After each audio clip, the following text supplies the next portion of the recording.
Olá, boa noite. No programa de hoje, Direito e Cidadania, na sua rede Meio Norte, vamos discutir à luz do direito internacional. Os corpos de Aylan Kurdi, o menino afogado na costa da Turquia, do seu irmão Galib e de sua mãe, foram enterrados em um emocionado funeral na cidade síria de Kobani. Eles morreram tentando chegar à ilha grega de Kos para depois seguirem ao Canadá, onde encontrariam com familiares, mas a viagem terminou em tragédia. O pai, Abdullah Kurdi, foi o único sobrevivente. A imagem da criança de 3 anos tornou-se símbolo do drama enfrentado por refugiados que tentam chegar à Europa e do fracasso da União Europeia em lidar com a questão.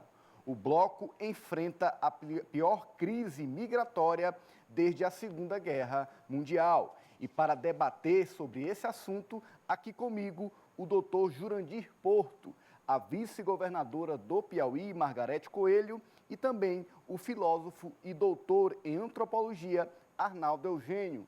Doutor Jurandir, o direito está preparado para enfrentar cenas, imagens como essa? Boa noite. Boa noite, meu caro Ananias. Boa noite, telespectadores, colegas de debate. Nós estamos presenciando uma das maiores tragédias humanas e justamente no início do século XXI. Tragédia e desastre humanitário que corta corações, sem que os países ocidentais ricos, que são de fato os causadores dessa tragédia, assumam a responsabilidade por uma solução que evite tamanha indignidade humana. Quero dizer que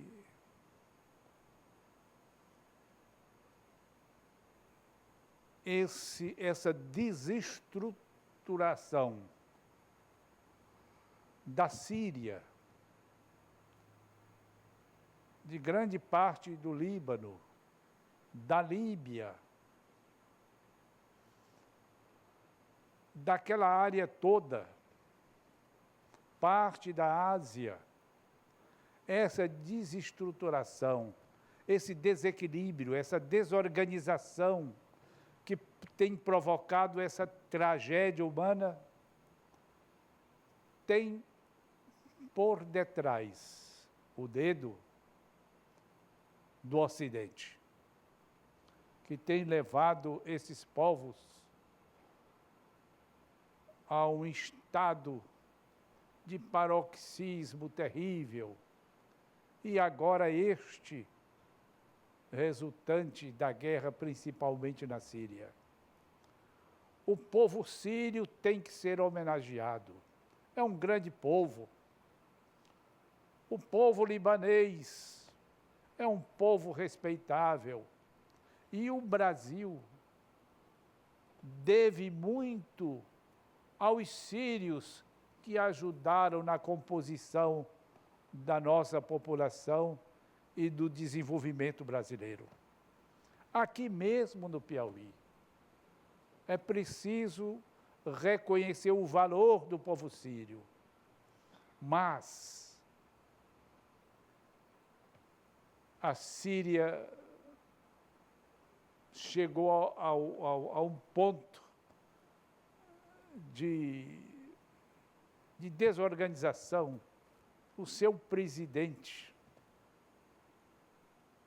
a sua caturrice,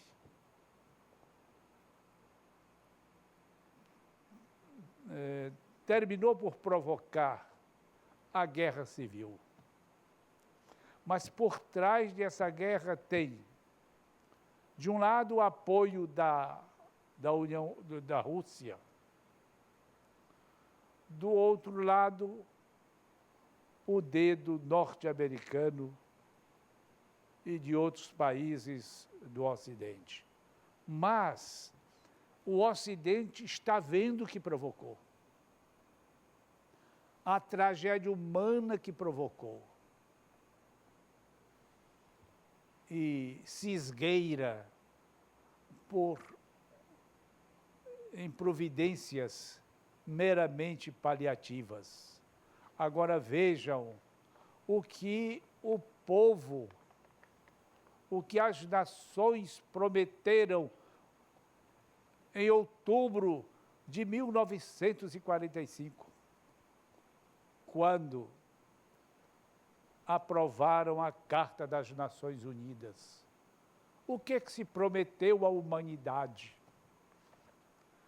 Me permitam ler aqui esses princípios, assumir o compromisso de preservar as gerações vindouras do flagelo da guerra, que por 2 vezes, no espaço de uma vida humana, trouxe sofrimento indizíveis à humanidade. Isto cumpriram no que diz respeito à situação da Síria atual? Disseram que reafirmavam a fé nos direitos fundamentais do homem, os direitos fundamentais dessas famílias que morrem nas praias do Mediterrâneo, crianças estendidas mortas nas praias, mulheres, homens, velhos, na tentativa de alcançar o mundo rico, vindo de seus países naufragados na guerra. Estabelecer as condições necessárias à manutenção da justiça e do respeito das obrigações decorrentes dos tratados e de outras fontes do direito internacional.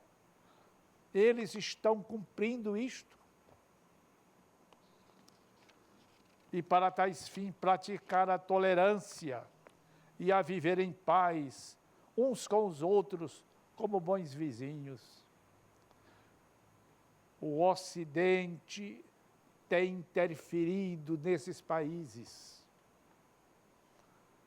em busca de interesses econômicos, em busca de petróleo, em busca de gás natural. E é preciso desestruturar esses países para poder dominá-los, para poder obter sucesso nos seus interesses escusos. São responsáveis por essa tragédia. Disseram que garantiriam, pela aceitação de princípios e a instituição de métodos, que a Força Armada não será utilizada a não ser no interesse comum. Os Estados Unidos têm provocado dezenas e dezenas de guerras, mas não no interesse comum das nações, mas no seu interesse. Disseram que, em vista disso, os nossos respectivos governos, por intermédio dos seus representantes, isso na época da assinatura em São Francisco, depois de exibirem os seus plenos poderes, que foram achados em boa e devida forma, etc., adotaram a presente Carta das Nações e estabelecem, por meio dela, uma organização internacional que será conhecida pelo nome de Nações Unidas. Agora vejam o artigo 1º. Manter a paz e a segurança internacionais e, para esse fim, tornar medidas coletivas eficazes para prevenir e afastar as ameaças à paz e a reprimir os atos de agressão.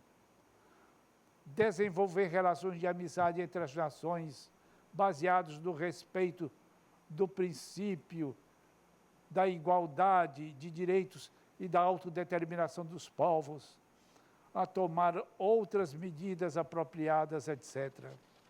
Mas, enfim, meus caros telespectadores e colegas de debate, nós não podemos ficar indiferentes.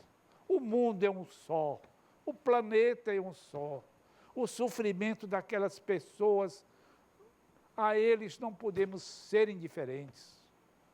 Deveremos levantar a voz em favor daquelas pessoas massacradas e dizer que o Ocidente tem que tomar providências eficazes, dar toda assistência a esses migrantes que arrastam nas suas dificuldades e na sua miséria a sua cultura brilhante, como a cultura síria, como a cultura libanesa e todas as outras que se encontram nesta situação. Nós temos o dever de tolerância, nós temos o dever internacionalmente, as nações têm esse dever de zelar pela segurança dessas nações em dificuldades, dilaceradas pela guerra e por seus povos. Eu sugeri esse debate, porque nós não podemos ficar silentes. E nesse programa, meu caro Ananias, poderia deixar de lembrar esses fatos tão lamentáveis e dizer que o Brasil pode e deve também abrir os braços para os refugiados sírios e de outras nações vizinhas ali do Oriente Médio. Porque este país, nós somos um povo solidário. Nós somos um povo que não é indiferente ao sofrimento alheio. E deveria o Estado brasileiro abrir os braços para esses refugiados, como já disse, através dos canais legais necessários e trazer grande parte dessas pessoas para viverem no Brasil. Com isso, o Brasil se engrandeceria. A solidariedade revela a grandeza de um povo. E, neste ponto, o povo brasileiro é um povo grande, muito mais do que os países ricos ocidentais. Muito obrigado, doutor Jurandir, por a sua apresentação inicial do nosso tema. Agora, vice-governadora Margarete Coelho, nós temos nessa imagem do garoto um simbolismo muito forte desse momento, mas, além dele, mais de 2.500 pessoas já morreram tentando fazer essa travessia.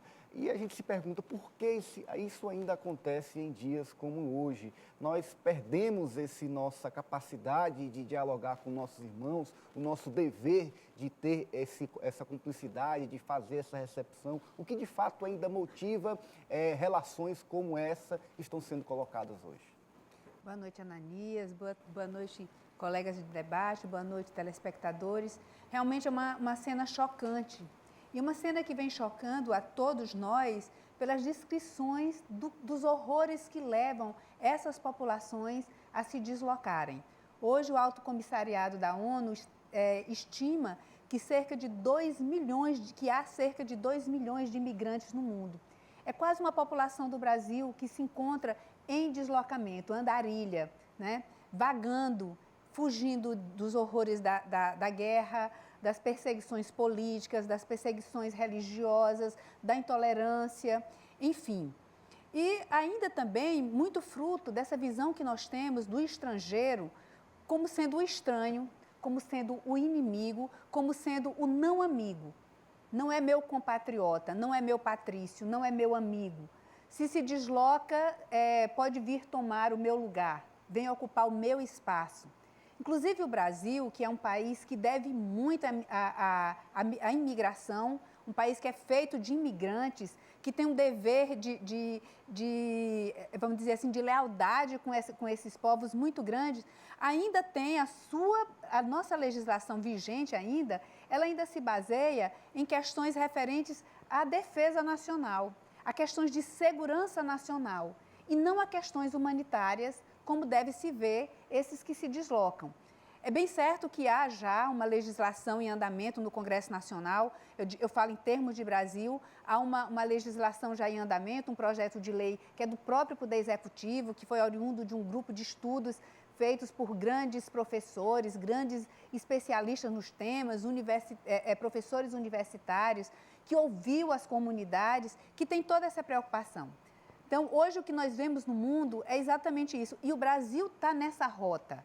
O Brasil está nessa rota na medida em que recebe, por exemplo, hoje nós presenciamos o drama dos haitianos que estão chegando ao Brasil, né? O Haiti é aqui também, esse sofrimento está passando aqui também. Nós vimos diariamente como chegam esses haitianos aqui ao Brasil, como chegam os africanos atualmente ao Brasil, porque vêm perseguidos pela fome, pela miséria, pela desgraça, pela intolerância racial, né?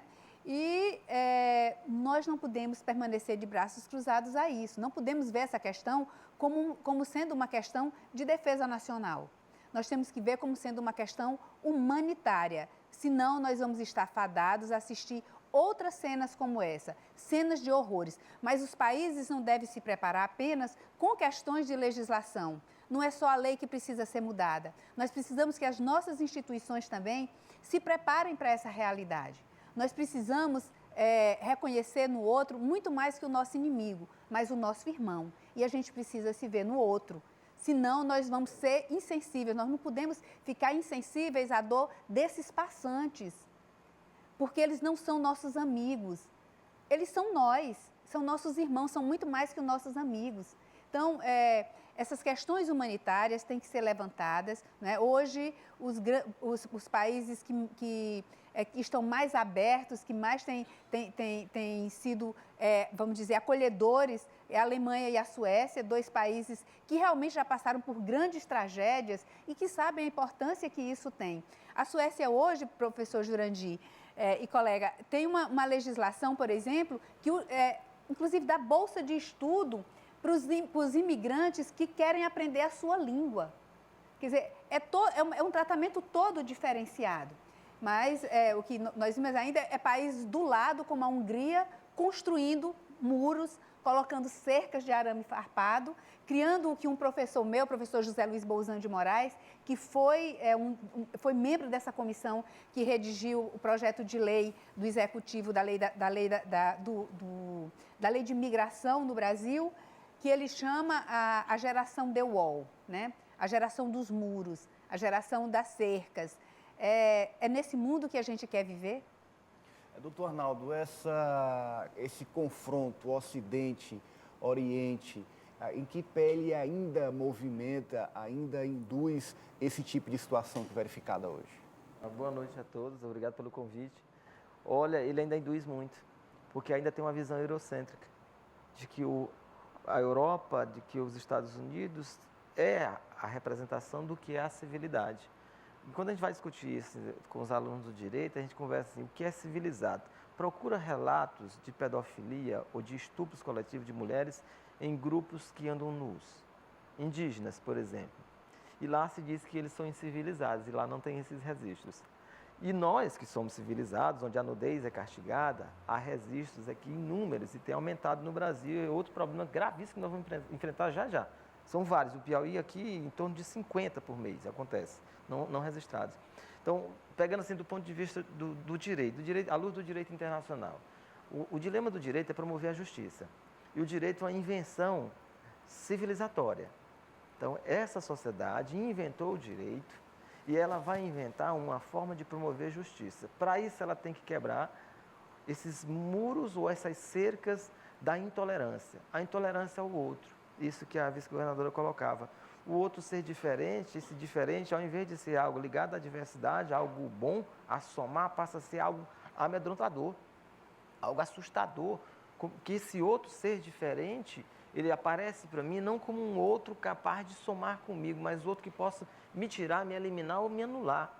Então existe sim uma visão que foi criada uma visão norte-americana. Existe a cultura do eu e a cultura do outro. E na verdade a gente tem que trabalhar com a cultura do nós e a cultura do eles. Ou seja, nós temos os nossos valores culturais, assim como eles também têm. E que a cultura, na realidade, era um elemento para fazer com que esses dois lados dialoguem. Não há como você comparar culturas e dizer quem é melhor, quem é pior, nós cairíamos no etnocentrismo. Então, hoje, o que a gente percebe, e aí o Dr. Jurandir colocou bem, nós temos uma crise não, nós temos uma questão política gravíssima, que ela é fomentada, principalmente pelos Estados Unidos, visando a riqueza mineral daqueles espaços, principalmente da questão da Líbia, da Síria, e também dos diamantes ali no norte da África, né, que também os europeus também têm interesse. Então, eles fomentaram essa guerra civil, só que eles não contavam com esse processo migratório dos indivíduos, mas isso é da própria natureza do humano. Na iminência da morte, eu vou buscar sobrevivência em qualquer circunstância. E o que eles estão buscando? Saídas. As saídas desesperadas. E aí, do outro lado, a Europa não imaginava que isso poderia acontecer, então agora ficou assustada. E alguns países abriram suas fronteiras porque a pressão política, ela deixou de ser meramente política e passou a ser uma pressão humanitária. Uma questão agora é de humanidade. Não é mais uma questão política, não é mais uma questão social, não é mais uma questão cultural. Isso não está em jogo mais.